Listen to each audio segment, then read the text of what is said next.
열왕기상 12장으로부터 16장까지 말씀으로 이어지게 되겠는데요.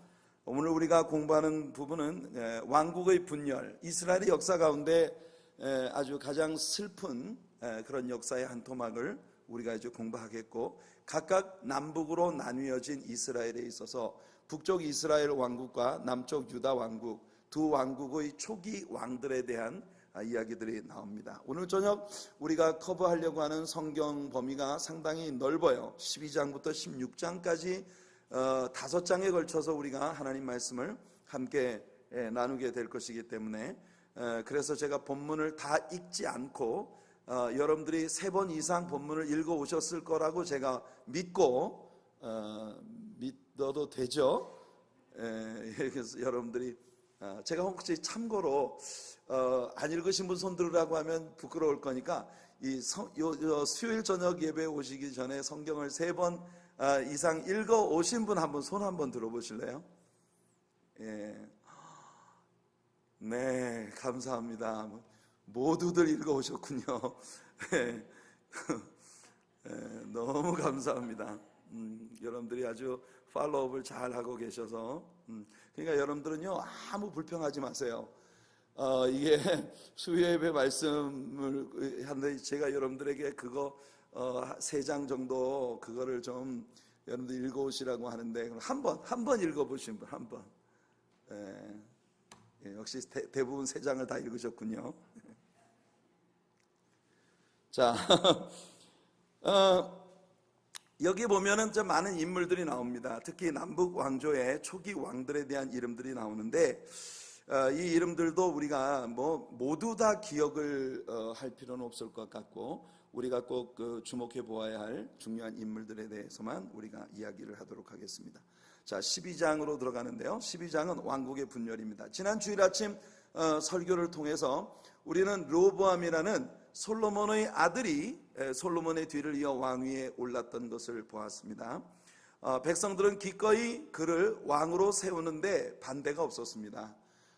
그래서 즐거이 이 사람들이 전부 이 르호보암을 왕위에 세워주었는데, 대신 백성들의 마음속에 기대가 있었어요. 굉장히 좋은 기대였어요. 르호보암 왕이 솔로몬이 그랬던 것처럼 그렇게 하지 않고 개인적으로 너무 개인적 부를 축적하고 개인적으로 너무 지나친 그 호화로운 그런 삶을 추구하고 왕 한 사람 편하자고 너무 많은 국민들을 힘들게 하는 그런 학정을 베풀지 않고 종의 마음을 가지고 백성들을 위한 선정을 베풀어 주시면 우리 모든 백성들이 왕의 종이 될 것입니다 라고 이렇게 백성들의 대표가 르호보암에게 와서 이야기를 했어요. 르호보암은 사흘 동안 내가 고민해보고 사흘 후에 너희들에게 내가 어떻게 할 건지 얘기할 거라고 해놓고, 사흘 만에 백성들이 돌아올 때 원로들의 정말 목숨을 건 조언을 무시하고 젊은이들의 말을 듣고 폭군의 길을 선택하는 그런 과정을 우리가 보았습니다. 여러분, 이 백성들의 마음이 르호보암 왕과 다윗 왕가에 대해서 아주 싸늘하게 식어버린 단면적인 그 예가, 르호보암이 세금을 관할하던 아도람, 과거 우리 개혁성경에는 아도니람이라고 되어 있는데 같은 이름입니다. 이 아도니람이라고 하는 자를 세금을 관장하는 관리를 백성들의 세금을 거두도록 보냈어요. 세금을 삭감해달라는 백성들의 원성을 무시하고 더 무거운 세금을 부과해서 그 세금을 거두어 드리려고 이 아도니람을 백성들에게 보낸 것입니다. 그러나 백성들의 분노가 얼마나 컸던지 18절을 보시면 그 백성들이 아도람을 돌로 쳐서 죽이는 이런 광경이 벌어집니다. 르호보암의 완악함과 교만함의 결과는 결국 왕국의 분열로 나타나게 됩니다. 마침 솔로몬의 정적으로 모반을 시도하다가 솔로몬에게 미움을 받아서 애굽 땅으로 망명을 떠났던 이 여로보암이라고 하는 자가 솔로몬이 죽고 이제 다시 이스라엘로 돌아오게 됩니다. 이 여로보암이 돌아왔다는 소식을 듣고 백성들이 여로보암을 중심으로 이제 뭉치게 됩니다. 그래서 남쪽에 유다 옆에 베냐민 지파 하나를 제외하고는 북쪽의 모든 10지파가 이스라엘, 노던 킹덤 이스라엘이라고 하는 북쪽 왕조를 이제 만들게 됩니다. 우리 20절과 21절을 같이 한번 읽어보겠습니다. 20절과 21절입니다. 온 이스라엘이 여로보암이 돌아왔다 함을 듣고 사람을 보내 그를 공회로 청하여 온 이스라엘의 왕으로 삼았으니 유다 지파 외에는 다윗의 집을 따르는 자가 없으니라. 르호보암이 예루살렘에 이르러 유다 온 족속과 베냐민 지파를 모으니 택한 용사가 18만 명이라. 이스라엘 족속과 싸워 나라를 회복하여 솔로몬의 아들 르호보암에게 돌리려 하더니. 네, 우리는 이 르호보암과는 판이하게 다른 통치 이념을 가지신 진정한 왕의 왕 주의 주 예수 그리스도에 대하여 바로 지난 주일 아침 설교를 통해 같이 나누었습니다. 사랑하기 때문에. 르호보암은 백성이나 국가를 사랑하는 마음, 또는 이 국가를 소유하고 계신 진정한 이 국가의 소유주이신 하나님을 사랑하는 마음으로 통치를 하고자 하는 것이 아니라 오직 개인적인 이기적 욕심을 충족시킬 목적으로 백성들에게 학정을 베풀고 있는 그런 왕이었습니다. 북쪽의 열 지파를 이끌고 나가 이스라엘이라고 하는 나라로 이 분리를 시킨 여로보암이라는 자도 이제 이어지는 말씀들을 보면 마찬가지입니다. 결국 이런 왕들의 통치는 아가페 사랑이 아니라 전쟁입니다. 전쟁. 이것이 오늘 이 시대를 크리스찬으로 살아가는 우리들에게 굉장히 큰 도움이 된다는 것입니다. 오늘날의 교회가 뭘 해도 전쟁이에요.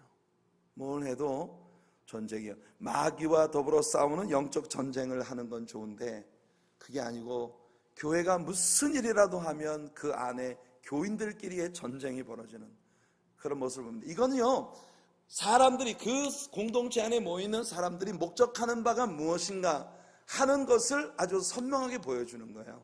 우리가 우리 자아를 다 낮추고 오직 왕의 왕 대신 예수 그리스도만 높이면 그곳에는 언제나 평화가 있고 사랑이 있고 은혜가 있고 축복이 있고 부흥이 있고. 예, 이제 눈치를 채셨군요. 예, 할렐루야. 예, 그렇습니다. 아멘입니다. 예, 우리가 진정 왕 대신 예수 그리스도만 높이며 나아가면 거기에 정말 우리 주님이 추구하시는 모든 게 있어요. 그런데 이 공동체 안에서 어떤 사람이 왕이 되려고 하는, 어떤 사람이 이기적 욕심을 가지고 오직 자만을 위해서 이렇게 나아가면 그 교회 안에 전쟁이 벌어지게 되는 거예요. 우리는 우리 교회 역사 안에 이런 일들이 절대로 생기지 않는 그런 교회가 되기를 바랍니다. 예수님만 높이고 왕의 왕 주의 주 되신 우리 예수님의 사랑하기 때문에, 그래서 교회 안에서 행하는 모든 일들의 동기가 우리가 무엇을 하든지 말에나 일에나 다 주 예수 그리스도의 영광을 위하여 오직 사랑하기 때문에, 이 사랑에 사무쳐서 모든 일을 감당하는 그런 우리들 모두가 되기를 간절히 바랍니다. 사랑하는 마음으로. 자, 이렇게 르호보암이 유다 족속과 베냐민 지파에서 18만 명의 군사들을 모아 북쪽 이스라엘과 전쟁을 하려고 할 때 하나님께서 스마야라고 하는 선지자를 보내어 말씀하십니다. 24절을 같이 한번 읽어보겠습니다. 24절입니다. 시작. 여호와의 말씀이 너희는 올라가지 말라. 너희 형제 이스라엘 자손과 싸우지 말고 각기 집으로 돌아가라. 이 일이 나로 말미암아 난 것이라 하셨다 하라 하신지라. 그들이 여호와의 말씀을 듣고 그 말씀을 따라 돌아갔더라. 자, 여기 이 말씀을 보니까 하나님께서 말씀하시기를 이 일이 나로 말미암아 난 것이라. 이게 하나님 말씀이에요. 너희는 동족들과 싸우기 위해서 18만 명의 군사들을 동원한 동족 상전의 비극을 만들려고 하지 말아라. 이 분리는 여로보암이 조장한 게 아니라 내가 한 것이다. 하나님께서 그렇게 말씀하고 계신 것이에요. 그 뒤에 다음 슬라이드를 보시면 이 일이 나로 말미암아 난 것이라고 하는 건 하나님께서 우리가 지난주에 배운 열왕기상 11장 11절로부터 13절까지에서의 예언이 바로 이때 성취된 것이라고 하는 걸 하나님이 설명하고 계신 것입니다. 솔로몬에게 하나님이 말씀하시기를 내가 내 아버지 다윗과 맺은 언약 때문에 네 때까지는, 왜냐하면 우리가 사무엘하 7장을 보면 데이비드 커버넌트에서 하나님께서 네 뒤에 일어날 그 아들에게서는 내가 왕위를 절대 빼앗지 않을 것이라 하셨어요. 그러나 그 뒤에, 그러니까 그 약속의 아들 솔로몬 때까지는 하나님이 지켜주셨지만 그 뒤에 일어난 르호보암 때에 이스라엘에 분열이 오게 될 것이라고 하는 걸 우리가 지난 수요일 저녁 성경 여행을 통해 배웠습니다. 이 말씀이 성취된 것이라니까 이 일은 여로보암이 만든 게 아니라 내가 한 거야. 그러니까 싸우지 마. 싸울 거 없다. 이 일은 내가 한 것이다. 그러니까 다윗 집안이 하나님께 순종하지 않은 것에 대한 그런 하나님의 징계가 여기 이루어진 것이라고 하는 걸 하나님 말씀하신 것이에요. 한편 북쪽에 이제 10지파를 가지고 왕조를 세운 여로보암은 자기의 수도를 세겜 땅에 정했습니다. 그런데 그에게는 한 가지 고민이 있었어요. 비록 나라는 남북 왕조로 나뉘어졌지만 이스라엘 백성들은 하나님의 백성들입니다. 하나님께서 온 이스라엘 백성들에게 선포하신 매년 3차례에 걸쳐서 3대 절기가 되면, 3대 절기가 뭐죠? 첫째, 유월절. 둘째, 오순절. 셋째, 초막절 혹은 장막절. 이게 3대 절기예요. 이 절기가 되면 이스라엘의 모든 성인 남자들은 세계 어느 곳에 살고 있든지 예루살렘을 순례하고 성전에 와서 하나님 앞에 그 얼굴을 보이라고 하나님이 명령을 내리신 것입니다. 그래서 이스라엘 백성들은 이 3대 절기만 되면, 유월절, 오순절 혹은 장막절, 이 명절만 되면 예루살렘으로 다 모이는 거예요. 그러니 나라가 남북으로 나뉘어졌는데, 남북으로 나뉘어진 이 북쪽 10지파들이 명절이 되면 유다 땅 예루살렘으로 다 모여오는 거예요. 근데 이게 예루살렘만 갔다 오면 은혜를 받고 오는 거라. 이 여로보암이 이거 안 되겠다. 이 백성들이 절기 때만 되면 예루살렘에 가가지고 거기서 하나님께 제사를 드리고 이 은혜를 받고 오면은 백성들의 마음속에 아이고 우리 북쪽 이스라엘은 아무래도 뭔가가 2% 부족해, 이런 생각이 싹 들기 시작하면 이게 균열이 생기니까 백성들을 예루살렘으로 못 가게 해야 되겠다. 이래서 여로보암이 한 일이 뭐냐면은 단과 베델 두 지역에 바로 여러분 우상을 만드는 겁니다. 송아지를 만들어서 제단을 세우고 이 단과 베델에 이제 이 산당을 세워서 금송아지를 만들어 놓고는 그게 너희들의 하나님이다. 이제부터는 절기를 예루살렘에 내려가 지키지 말고 여기서 베델이나 단에 와서 제사를 드려라. 그런데 거기서 끝나는 게 아니라 여로보암은 하나님께서 정하신 절기들을 무시하고 자기 임의로 8월 15일을 절기로 정했습니다. 여러분 원래 이스라엘 백성들의 유월절은 니산월 15일입니다. 니산월 혹은 아비벌 10일 날 어린 양을 취하였다 14일까지 간직하고 15일 날 유월절을 지키라고 말씀하셨거든요. 그런데 8월 15일로 절기를 옮기고 자기 임의대로, 그뿐만 아니라 제사장도 하나님께서는 레위 지파에서 반드시 제사장이 나와야 된다 하시는데 레위 지파도 아닌 보통 다른 지파의 사람들을 갖다가 자기 마음대로 제사장을 세웠어요. 이것이 하나님 앞에 여로보암의 큰 죄가 된 겁니다. 여기 나오는 것처럼 두 가지 여로보암이 하나님 앞에 큰 죄를 졌는데, 하나는 세겜의 수도를 정해놓고 백성들이 유다로 내려가는데 질투를 느껴서 이 단과 베델 두 지역에 우상의 제단을 만들어 놓고 이 우상을 자기들의 하나님이라고 숭배하도록 만드는 것이고, 두 번째는 man-made religion, 이게 하나님이 선포하신 종교가 아니라 사람에 의해서 만들어진 종교를 만들었다는 거예요. 여러분 우리 기독교 신앙은 하나님이 만드신 신앙 시스템입니다. 사람에 의해서 개발되고 사람에 의해서 만들어진 게 아니에요. man-made religion, 이 세상에는 사람에 의해 만들어진 종교 시스템들이 많아요. 그러나 기독교 신앙은 하나님이 직접 만들어주시고 선포하신 것입니다. 그러니까 우리가 제대로 믿는 예수를 제대로 믿는 사람이 되려면 당연히 우리는 하나님의 말씀으로 돌아가야 합니다. 왜냐하면 하나님의 말씀이 우리가 어떻게 하나님을 믿어야 할지를 우리에게 정확하게 가르쳐주고 있기 때문이에요. 그런데 우리가 말씀을 제쳐두고 뭘 믿습니까? 우리가 믿습니다만 한다고 해서 되는 게 아니에요. 바울 사도가 자신의 동족들에 대해서 가지고 있는 고민을 로마서에서 토로했습니다. 그게 뭐예요? 내 동족이 열심은 있으나 지식을 쫓은 열심이 아니라는 게 문제다. 여러분, 오늘날 기독교의 문제가 왜 이렇게 심화되느냐 하면은, 성도들이 교회에 모여서 맨날 믿습니다 하는데 진실로 뭘 믿는지 하나님의 말씀으로 돌아가질 않아요. 그래서 우리들은요, 정말 Back to the Bible, 하나님 말씀으로 돌아가는 일이 이 시대의 기독교인들에게 최고의 관건입니다. 그래서 우리가 이 100일간의 구속사적 성경 통독을 할 때에 우리가 온 성도들이 말씀을 함께 읽으면서 하나님께로 돌아가는 그런 운동을 가지는 것이 너무나도 귀한 일이에요.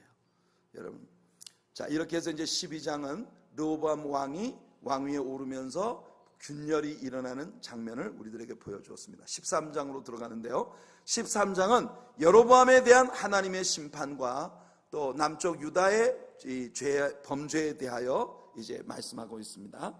13장은 우상과 인간적인 종교 제도를 만든 여로보암에 대한 심판으로 시작이 됩니다. 하나님은 유다로부터 한 사람을 뽑으셔서 여로보암에게 보내셨습니다. 성경은 이 사람을 여호와의 사람, the man of the Lord, 여호와의 사람이라고 불렀어요. 참 아름다운 이름입니다. 정말 beautiful name이에요. 여러분들, 우리가 하나님께 쓰임받을 때 우리는 하나님의 사람이 되는 것입니다. 우리 하나님의 사랑교회 모든 성도님들이 다 하나님의 사람들이 되시기를 축복합니다.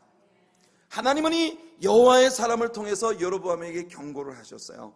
하나님께서 장차 다윗의 집안에서 요시아라는 아들을 일으켜서 여로보암이 만드는 거짓 종교에 종사하는 자들과 예배하는 자들을 모조리 쓸어버리실 것이라고 예언을 하게 하십니다. 우리 1절과 2절을 같이 한번 읽어볼게요.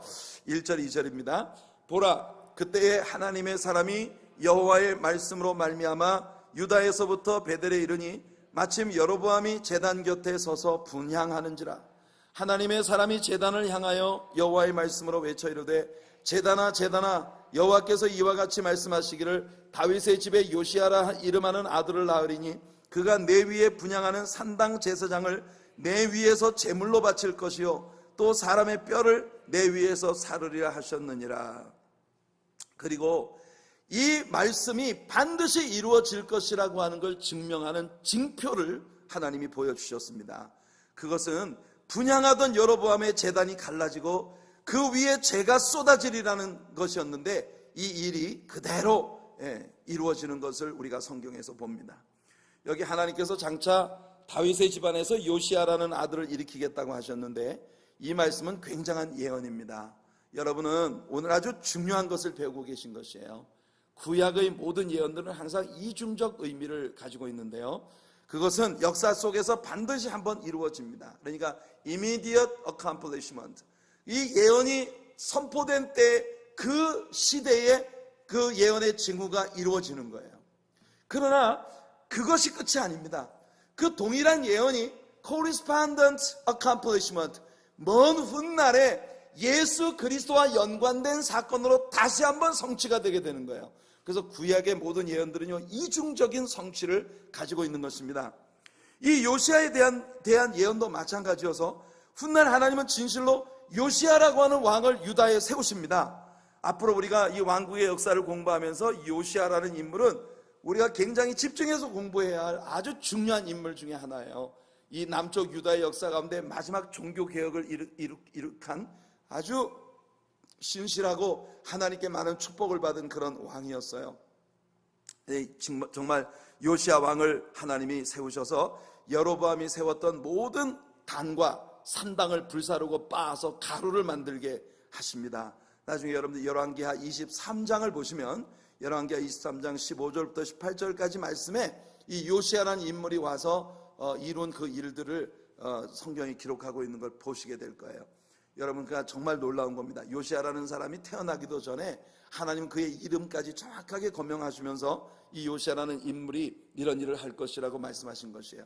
그러나 아까도 말한 것처럼 하나님의 예언은 그렇게 immediate accomplishment, 즉시 그 예언이 성취된 때로부터 얼마 지나지 않아서 이루어진 그 한 번의 성취로 끝나는 게 아니에요. correspondent accomplishment, 먼 훗날에 메시아 예수 그리스도와 연관된 예언으로 이 예언이 작용을 하는데요. 여러분, 여기 요시야라고 하는 이름을 히브리어로는 요시야후 이렇게 말합니다. 요시야후. 이 요시야후, 이 요시라고 하는 것은 뭐냐면요, 파운데이션, 이 기초라고 하는 겁니다. 기초. 야후는 여호와 하나님의 이름이에요. 그래서 이 하나님이 기초를 놓으신다, 여호와 하나님께서 기초를 놓으신다, 이런 의미를 가지고 있는데, 이것은 바로 우리의 구원의 기초돌이 되시는 그리스도의 오심을 예언하는 명칭이다. 그래서 요시야라고 하는 이 왕은 단순히 유다에 왔었던 요시야 왕만을 이야기하는 것이 아니라 훗날 이사야 선지자가 예언하는 것처럼 내가 이 구원의 기초돌을 너희에게 주노니 했을 때 그 예언의 성취가 바로 예수 그리스도는, 그래서 베드로가 우리에게 뭐라고 말합니까? 우리 예수 그리스도를 a living stone, 산돌이신 예수 그리스도께 나와서 우리들 모두 그 산돌로 그리스도 위에 지어지는 것이라고 이렇게 선포하고 있는 것을 볼 수 있어요. 우리의 구원의 기초가 되시는 예수 그리스도의 오심을 예언하는. 그래서 여러분, 우리가 요한계시록을 읽어보면 예수님이 재림하실 때에 이 땅에 세워진 우상의 모든 종교들과 이 우상의 제단들을 완전히 예수님께서 초토화시키시는 그런 장면을 우리가 요한계시록에서 보게 되는 것입니다. 이렇게 하나님의 예언은 선명하게 역사 가운데 성취되어졌고 또 성취되어질 것입니다. 자, 여호와의 사람이 여로보암 왕에게 이것을 선포하자 여로보암 왕은 화가 났어요. 그래서 저 사람을 잡아라 하고 소리를 치면서 하나님의 사람을 향해 손을 내밀자 이 사람의 손이 갑자기 말라서 다시 거두어 드릴 수가 없게 되었습니다.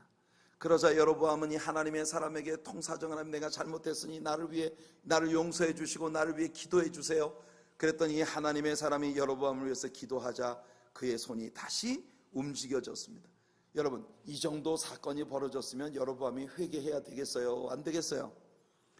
회개해야 되겠죠? 네, 사람이 여로보암이 완전히 회개하지 아니하고 대신 이 여로보암이 자기를 위해 기도해 준 하나님의 사람에게 이번에는 환대를 베풀고자 합니다. 보세요. 처음에는 저놈 잡아라 했다가 손이 다 굳어버리는 바람에 날 위해서 기도해 주세요 그랬더니 기도해 주니까 이게 낫단 말이에요. 그러니까 이번에는 환대를 하려고 하는 거예요. 그런데 하나님께서 이미 이 하나님의 사람에게 한 가지 말씀을 주셨습니다. 그게 뭐냐? 너는 이 이스라엘 땅에서 어느 누구와도 교제도 하지 말고 대접도 받지 말고 아무런 선물도 받지 말고 그냥 예언의 말씀만 선포하고 가라, 이렇게 하나님 말씀하셨거든요.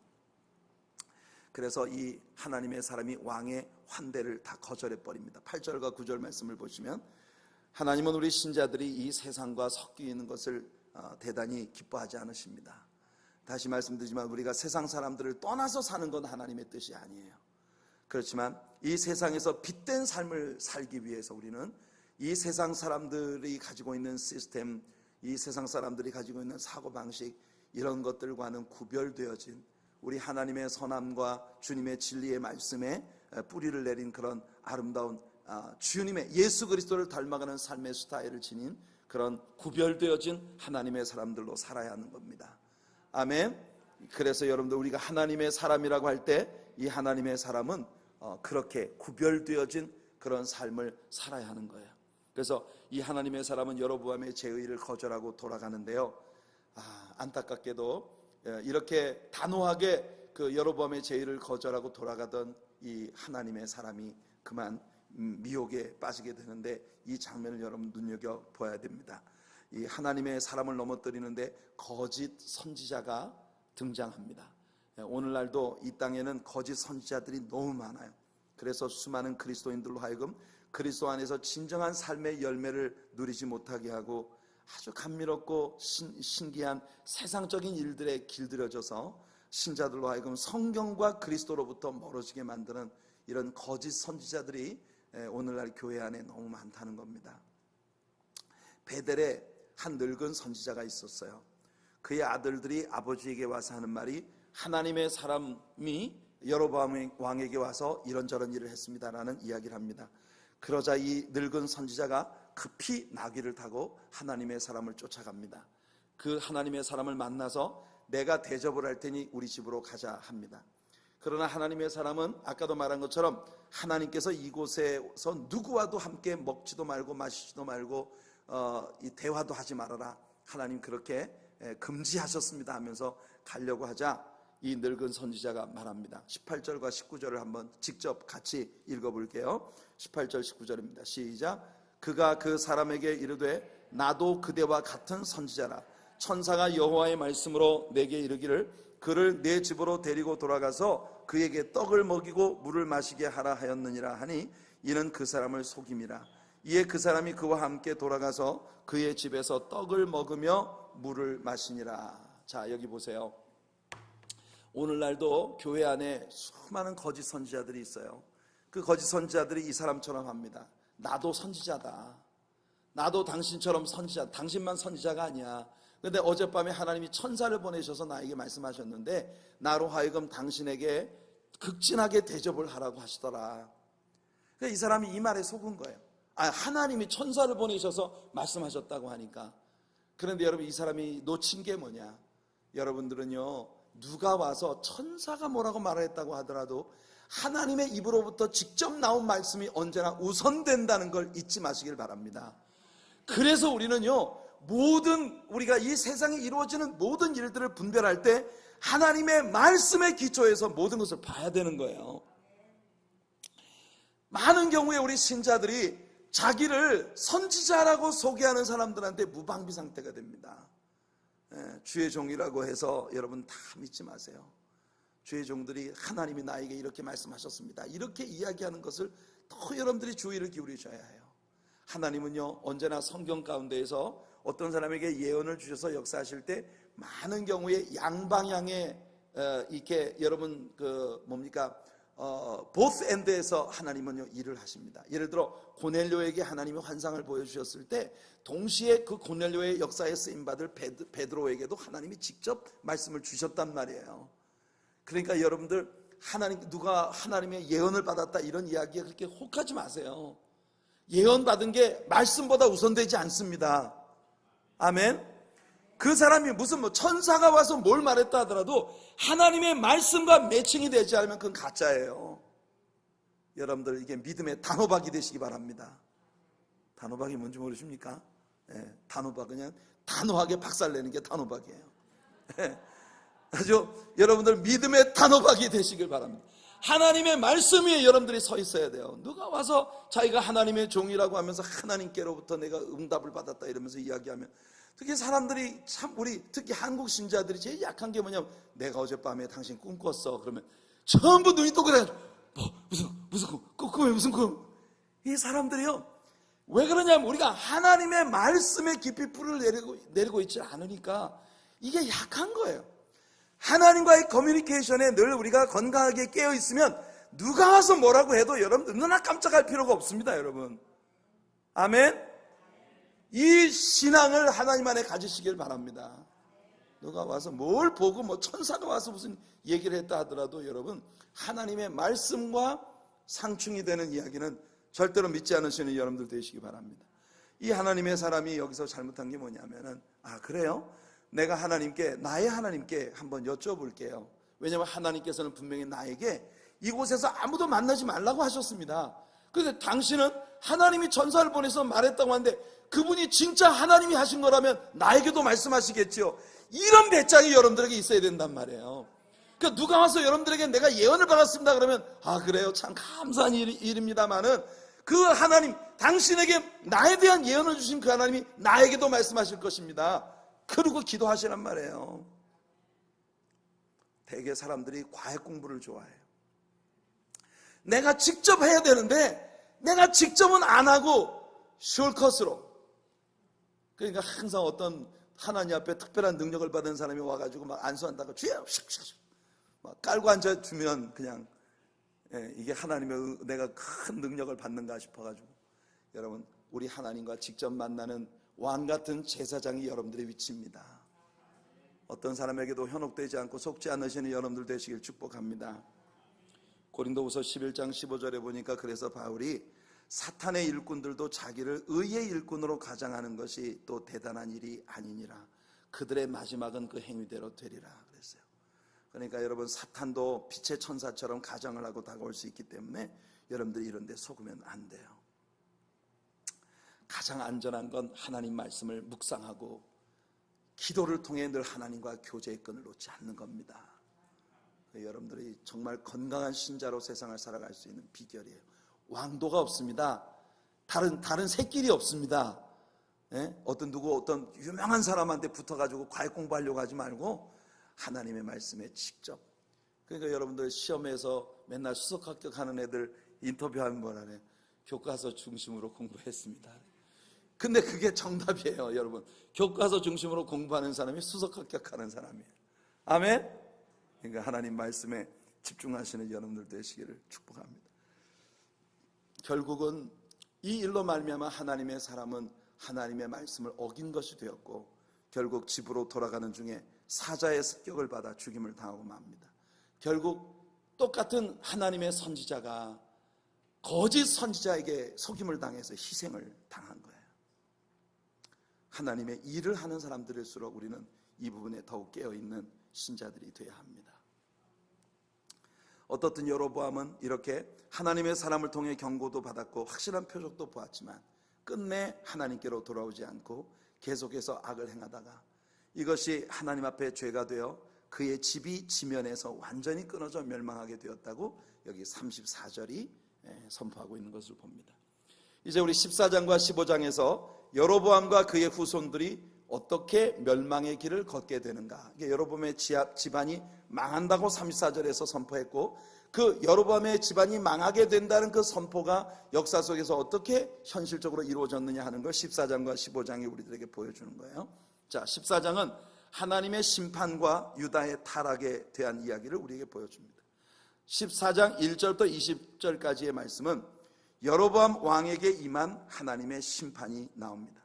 하나님의 심판은 먼저 여로보암의 아들 아비야에게서부터 시작이 됐어요.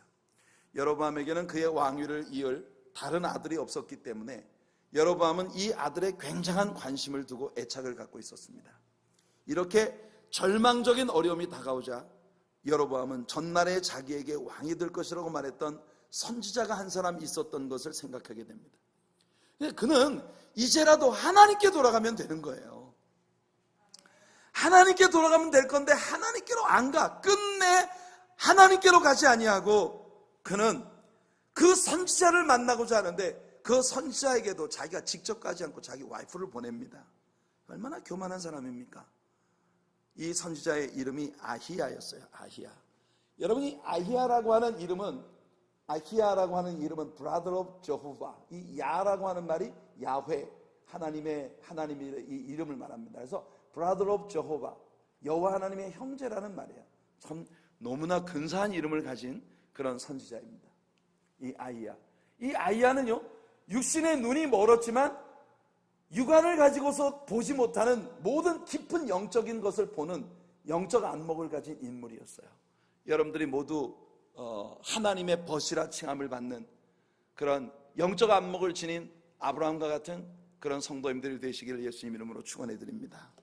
이게 얼마나 우리들에게 중요한 것인가. 이 사람은 눈이 먼 사람이었지만 눈을 뜨고도 못 보는, 눈 뜬 사람들이 못 보는 영적인 깊은 세계를 볼 수 있는 안목을 지녔어요. 하나님께서 저와 여러분들에게 영적 안목을 열어주시는 귀한 은혜가 있기를 축복합니다. 이 선지자는 여로보암의 집에 대한 하나님의 심판을 선포합니다. 10절부터 12절까지 말씀을 보시면요, 실로 여로보암의 아내가 자기 집 문지방에 이를 때 이 아이가 죽었어요.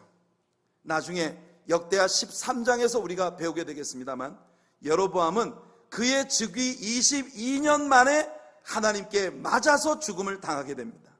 그리고 그의 왕위는 아비야가 아니라 이 아비야에게 그 왕위를 물려주려고 했었는데 아비야가 죽고 그 뒤에 태어난 다른 아들 나답에게 이 왕위가 계승되지만 그 아들도 2년 후에 왕자와 함께 자기의 생명까지 이 개혁으로 인하여 반역으로 인하여 이제 이 여로보암 왕조가 그렇게 완전히 끝나버리고 마는 겁니다.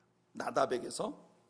자, 우리는 이제까지 북왕조 이스라엘의 첫 번째 왕 여로보암의 범죄와 그에게 내린 하나님의 심판이 그의 집안, 즉 아비야와 그 뒤에 일어난 나답이라고 하는 이 아들에 이르기까지 여로보암의 집안이 이 땅에서 완전히 섬멸당하는 그런 광경까지 보았습니다. 그러면 meantime 북쪽 이스라엘에서 이런 일이 벌어지는 동안 남쪽 유다 왕조는 어떻게 되었을까요? 이어지는 말씀이 바로 남쪽 르호보암 왕에 대해 우리에게 들려주고 있습니다. 여러분이 르호보암도 여로보암 못지않은 죄를 하나님께 지었어요. 이스라엘의 남북 왕조에 대한 이야기를 하다 보면 성도님들이 제일 헷갈리는 이름이 르호보암, 여로보암. 이게 여로보암이 이게 북쪽 왕이냐, 르호보암이 누구냐, 이게 헷갈리는 분들이 많아요. 그러니까 르호보암은 다윗의 후손이고 솔로몬의 아들이고, 여로보암은 이 솔로몬 때에 애굽으로 망명을 떠났다가 돌아온 인물입니다. 그래서 지금까지 우리는 북쪽의 여로보암 왕조의 이제 발흥과 멸망에 대한 이야기를 했고, 남쪽에 이제 르호보암 왕은 그럼 어떻게 되느냐? 이 르호보암도 여로보암 못지않은 죄를 하나님 앞에 지었어요. 22절부터 24절까지 나오는 말씀 보면 르호보암은 아세라 목상을 유다에 끌어들였습니다. 이 아세라라고 하는 것은 마치 우리 한국의 그 장승들처럼 생긴 그런 목상이에요. 목상. 제가 지난 주일 아침 설교에서 그 아세라 상을 제가 그림을 보여드렸는데 혹시 기억하십니까? 여자가 이렇게 나신으로 이렇게 하고 서 있는 그 그림 있었어요. 그게 이제 그 아세라 상인데, 이 아세라 상은 나무로 만들어진, 꼭 우리 한국의 그 천하대장군, 지하여장군 뭐 이런 장승배기 같은 것들처럼 그렇게 풍요와 다산의 신으로 여겨지고 있었던 그런 우상입니다. 이 아세라 산당의 제사장들은 다 남색하는 자들이었다. 이 남색이라고 하는 게 뭘 말하냐면 바로 게이, 동성연애를 하는 자들이었다, 그 말입니다. 이 남색하는 자라고 하는 말은 이 히브리어 원어에 있어서 남창 혹은 여창을 둘 다 포함하고 있는 총체적인 명칭인데요, 그들을 로마 사람들은 갈리라고 불렀습니다. 이 아세라 신전의 제사장들, 특별히 이 남색이라고 하는 단어는 동성연애를 의미하고 있기 때문에 이들의 신전에서는 여러 가지 종류의 음란한 그런 행위들이 행해졌다는 것을 우리가 짐작할 수 있습니다. 여러분들이 게이 퍼레이드가 벌어지고 나면은 그 도시가 얼마나 여러분 난장판이 되는지 여러분들이 아마 잘 아실 거예요. 제가 토론토에 살고 있을 때, 이 토론토라고 하는 도시는 북미주에서 전 세계에서 두 번째로 큰 게이 커뮤니티를 가지고 있는 도시입니다. 제가 살고 있던 이 토론토라는 도시가 제일 세계에서 가장 큰 게이 커뮤니티가 샌프란시스코에 있고 두 번째가 토론토예요. 그래서 세계에서 두 번째로 큰 게이 퍼레이드가 해마다 열리는데, 제가 그때 이제 당시에 텐트 메이킹 사역을 한다고 좀 제가 이렇게 잡을 가지고 있으면서 교회 사역을 하고 있을 때였었어요. 그래서 일을 한다고 하필이면 저에게 주어진 그날의 일이 그 게이들 그 커뮤니티 안에 있는 어떤 비즈니스에서 뭘 픽업해 가지고 다른 곳으로 가져가는 그런 일이었는데, 거기 갔더니 완전히 여러분 그때 당시 하필이면 또 토론토에 있는 시청 공무원들이 스트라이크를 하고 있었어요. 그래가지고 온 토론토 시내가 일주일 이상을 쓰레기를 가져가지 않은 거예요. 그래가지고 온 도시가 쓰레기가 산더미처럼 쌓여있는 막 악취가 풍기는데, 그 쓰레기 치우는 공무원들도 일을 안 하는 데다가 이 게이 프레이드가 벌어져가지고 온 도시가 막 산더미처럼 이 게이 프레이드에 이 사람들이 막 사람들에게 나누어준 그런 물건들, 이런 것들이 온 도시에 산더미처럼 쌓인, 정말 제가 그 도시에 발을 딛고 서 있다는 것 자체가 하나님의 벌이 당장 이곳에 떨어질 것 같은 정말 무시무시한 그런 것들을 여러분 정말 눈뜨고 볼 수 없는 그런 것들이 온 도시에 가득합니다. 아세라라고 하는 이 신상을 이 고대 사회에 숭배한다고 하는 건 그렇게 온 이 도시를 갖다가 정말 썩는 냄새가 풍기는 그런 도시가 되게 만드는 일이었던 것이에요. 근데 이걸 솔로몬의 아들인 르호보암이 이 일을 했다는 건, 벌써 여러분 우리가 솔로몬이 정략적인 결혼으로 수많은 이방 여자들을 후궁으로 받아들여서 그 여인들이 들어오면서 가지고 온 수많은 우상들의 신전에 제사에 솔로몬이 함께 참여하고 심지어 그들을 위해 신전을 지어주기까지 했었던 것을 우리가 배웠잖아요. 그 배우면서 우리가 아세라 신상과 그 아세라 시스템에 대해서 여러분들에게 제가 말씀을 드렸던 거예요. 그러니까 솔로몬이 이미 씨앗을 심었고 그 아들 르호보암 때에 이렇게 무서운 일이 벌어진 것입니다. 오늘 우리가 살아가고 있는 이 세상은 정말 해 아래 새 것이 없습니다. 솔로몬이 말한 것처럼 고대에 있었던 일들이 다시 또 반복되는 거예요. 그러니까 이 게이 프로블럼은 오늘날에 와서 갑자기 생긴 게 아닙니다. 옛날 고대 사회 때부터 벌써 온 세상에 문제가 되고 있었던 일들이 지금까지 이렇게 계속 고개를 쳐들고 있는 것이죠. 그뿐만 아니라 르호보암은 솔로몬처럼 많은 아내들을 두었습니다. 역대하 11장 21절을 보면 르호보암은 아내 18명과 첩 60명을 취해서 아들 28명과 딸 60명을 낳았다고 그렇게 말을 하고 있습니다. 게다가 르호보암은 유다 나라가 견고해지자 하나님의 율법을 버렸고 이 르호보암의 이 같은 타락이 온 이스라엘의 본보기가 되었다고 말하고 있습니다. 그러니까 여러분, 지금 남쪽 유다는 그래도 하나님께 남아있는 백성들이고 북쪽 이스라엘은 하나님의 백성으로부터 반역을 시도한 백성들로 여겨졌던 거 아닙니까?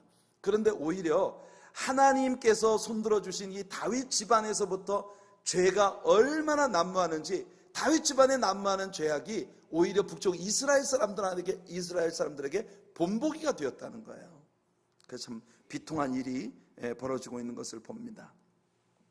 결국 하나님은 애굽 왕 시삭을 들어서 유다를 치게 하셨고 예루살렘은 처참하게 노략을 당합니다.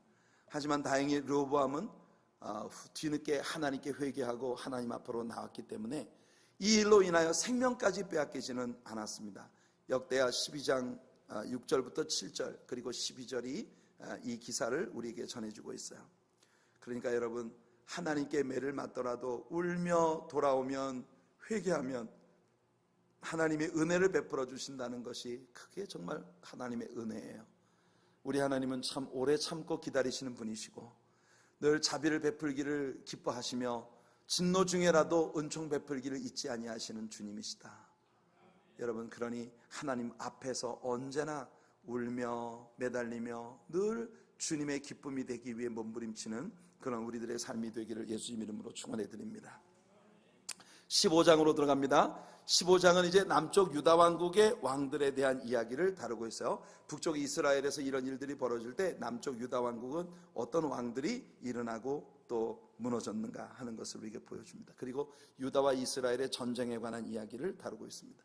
자, 먼저 1절부터 8절까지의 내용을 보시면 북쪽 이스라엘에서 여로보암이 통치 18년을 맞을 때 남쪽 유다에서는 아비암이 왕이 되었습니다. 그런데 이 사람도 그 아버지 르호보암하고 똑같은 범죄를 저질렀어요. 그래서 우리는 like father, like son 이렇게 말하는 겁니다. 부전자전이에요. 솔로몬과 르호보암이 그랬고 또 르호보암과 아비암이 그랬습니다.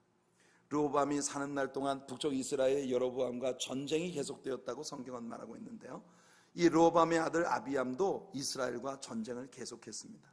아직도 하나님은 다윗 같은 사람을 계속 찾고 계셨고 다윗을 생각하셔서 유다에 승리를 주셨지만 그들은 오직 군사적인 승리만 가졌고 영적인 회복은 이루어지지 않았습니다. 여러분, 군사적으로 싸움에서 이겼다고 해서 다 된 게 아니에요. 영적 부흥으로 연결이 돼야 합니다. 여러분들이 여러분들의 삶에서 누리는 모든 하나님의 축복은 반드시 영적인 리바이벌 무브먼트로 연결되어지는 그런 은혜가 있기를 예수님 이름으로 축원해 드립니다. 우리 하나님의 사랑교회도 이제는 우리에게 영적 부흥이 일어나야 할 때입니다. 아멘. 이 영적 부흥을 우리가 가슴에 품어야 할 때예요. 올해 2017년 하반기는 우리 하나님의 사랑교회의 역사 가운데 완전한 전환점을 마련하는 그런 이 하반기가 꼭 되기를 간절히 소원합니다. 영적 부흥으로 이어지지 않으면 우리가 이루는 어떤 일들도 다 소용이 없습니다. 자, 여기 한 가지 흥미로운 것은 이 아비암이 르호보암이 마가라는 여인에게서 낳은 아들이었는데 이 마가가 누구냐면 바로 압살롬의 딸입니다. 압살롬의 딸이 마가인데 이 아비암이 압살롬의 딸과 결혼했으니까 여러분, 압살롬하고 솔로몬은 형제 아닙니까? 그죠? 맞죠?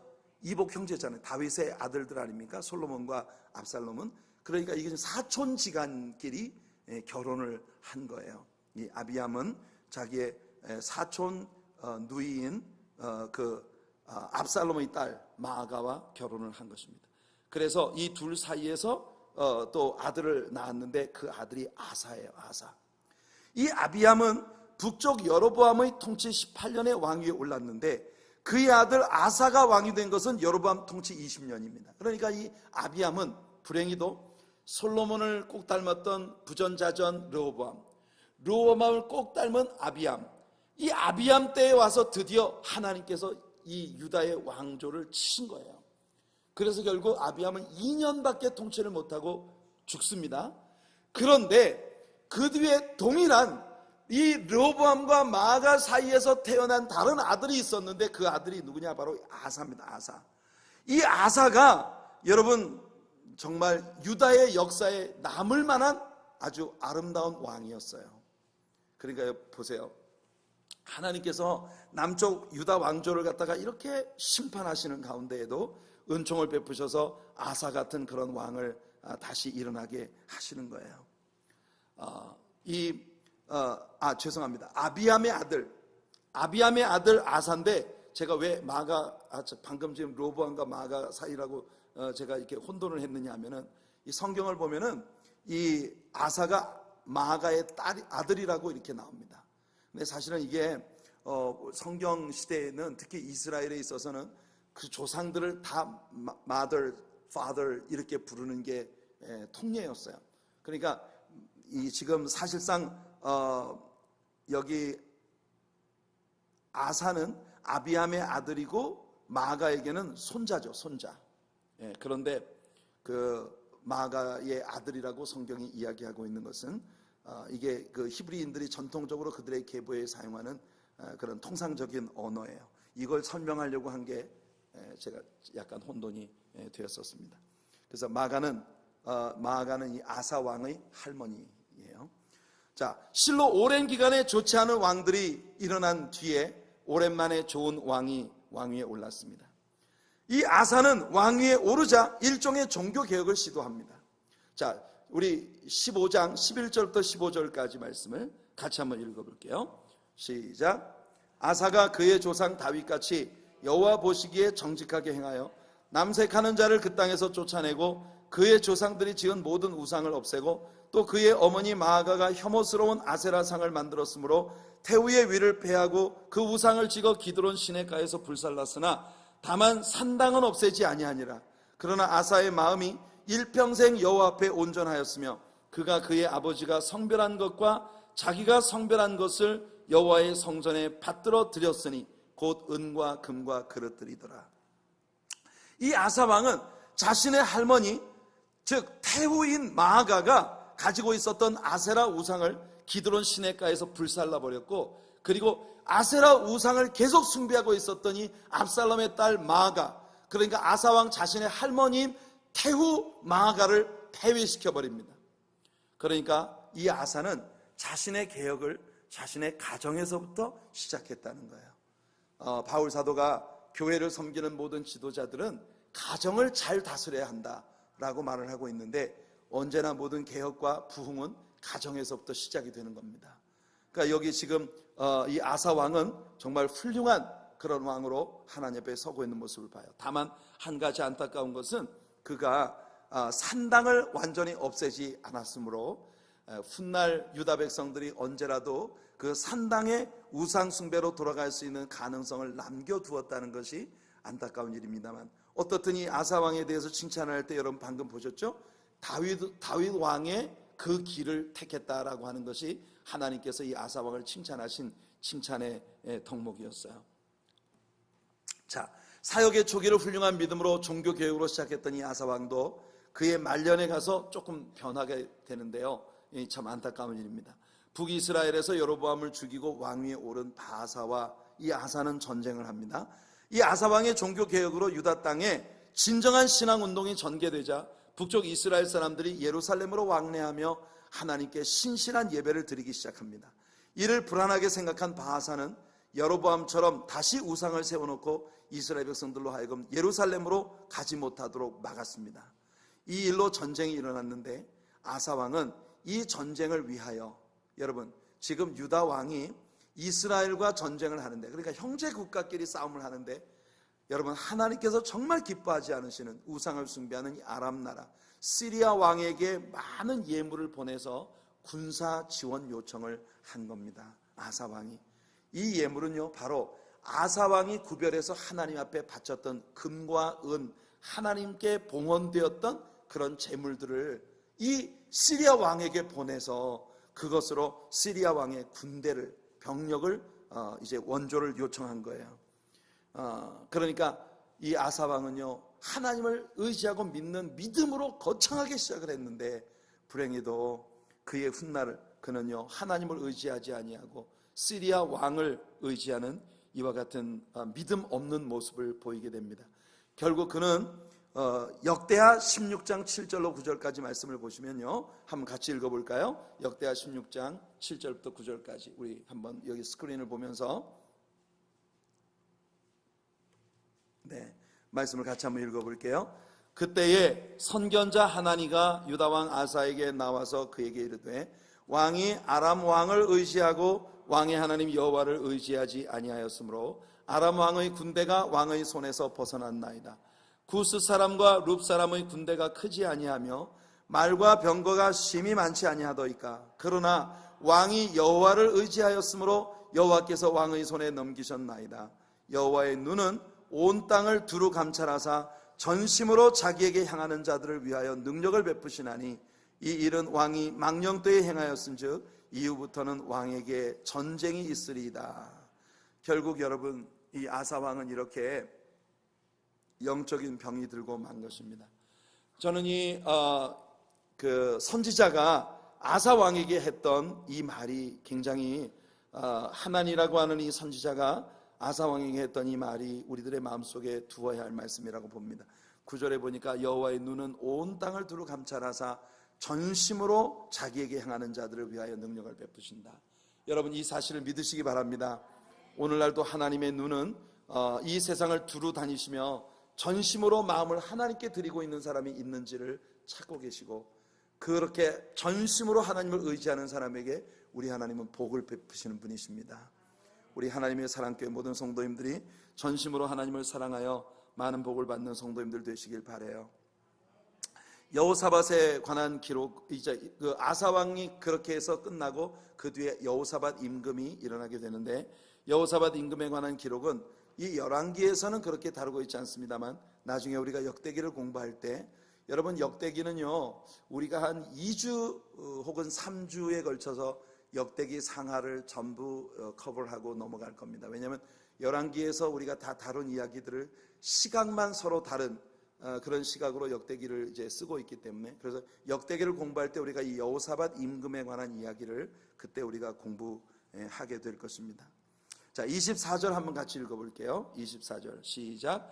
아사가 그의 조상들과 함께 잠에 그의 조상들과 함께 그의 조상 다윗의 성읍에 장사되고 그의 아들 여호사밧이 대신하여 왕이 되니라. 그는 자기 아버지가 못다 이룬 종교개혁을 완성했어요. 이 여호사밧이라는 임금은 많은 신앙 지도자들을 세우셔서 각지로 그들을 보내 하나님의 말씀을 가르치게 했습니다. 그러니까 여호사밧 임금의 개혁이 더 아사왕보다 성공적이었던 것은 이 아사왕처럼 신념만 가지고 한 것이 아니라 성경 교사들을 세워서 유다의 각지에 다니면서 백성들을 하나님 말씀으로 돌아오게 했다는 거예요. 이것이 여호사밧 임금의 개혁이 더 크게 성공을 거둔 이유인 것입니다. 자, 이제 15장에 남아있는 부분과 16장은 이스라엘의 부패에 관한 보고서입니다. 여기에는 이제 나답으로부터 바하사, 엘라, 시므리, 오므리, 그리고 아합으로 이어지는 이스라엘의 6 왕들에 관한 기사가 나오는데요, 아까도 우리가 배운 것처럼 이제 그 나답에서, 바하사에서 이 여로보암 왕조가 완전히 끝나고 그 다음에 반역에 의해서 다시 일어나는 엘라, 시므리, 그 다음에 오므리 왕조, 이 왕조들이 일어나서 이제 왕조가 계속 바뀝니다. 조정이. 그러니까 이제 북쪽 이스라엘은요, 반역이 일어나면 왕이 다른 가문에서 일어나는 거예요. 우리나라의 이제 우리나라의 과거 역사에 뭐 조정이 바뀌잖아요. 그렇게 반역이 일어나면 조정이 바뀌면 그 앞에 왕을 추종하던 사람들이 전부 숙청을 당하고 이런 게 이제 왕국의 역사에 피비린내 나는 그런 역사인데, 남쪽 유다는 말이에요, 반역이 일어나서 왕이 죽더라도 반드시 다윗의 후손 가운데 남아있는 자를 찾아서 그를 왕위에 세우는 것이 남쪽 유다의 특징입니다. 이건 뭐냐면은 하나님께서 다윗에게 주셨던 언약이 그렇게 신실하게 지켜져 가고 있다는 걸 우리들에게 보여주는 역사의 한 국면입니다. 그래서 북쪽 이스라엘 왕조의 여로보암 뒤에 나답, 바하사, 엘라, 시므리, 오므리, 그리고 아합왕으로 이어지는 6 왕들에 대한 기사가 16장까지 이어지는데요. 이것은 여러분들이 성경을 한번 읽어보시기를 바랍니다. 그 시대에 또 남쪽 유다의 왕들의 명단은 여러분들이 지금 스크린에 보시는 대로 우리는 르호보암에 대해서 배웠습니다. 그죠? 르호보암이 마아가와 사이에서 낳은 아비암이 있었고, 또 이 아비암의 아들 아사, 그러니까 마아가의 손자이지만 성경은 마아가의 아들이라고 이렇게 이야기하는 이 아사왕이 개혁을 일으켰던 왕이고, 그 뒤에 일어난 여호사밧 임금에 관한 이야기는 우리가 역대기를 통해서 나중에 우리 공부하게 될 것입니다. 자, 여기까지 하고 다음 주에는요 17장으로부터 19장까지를 여러분들이 읽어오시기 바랍니다.